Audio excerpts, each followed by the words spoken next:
Sağlık ayak yoluna hoş gelmişsiniz. İngiliz dili için bir düğmesini seçin. Arap dili için 2 düğmesini seçin. Çin dili için 3 düğmesini seçin. Azerbaycan dili için, İspan dili için 4 düğmesini seçin. İspan dilinden sonra nəhayət ki 5 düğmesini basın. Qəbul olundu. Kiçik ayak yolu için bir düğmesini basın.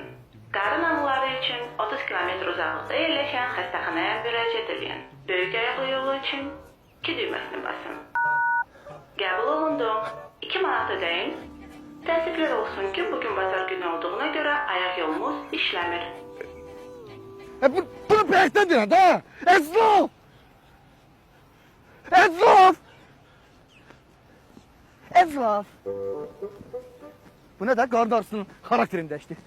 Esnaf! Esnaf! Decə.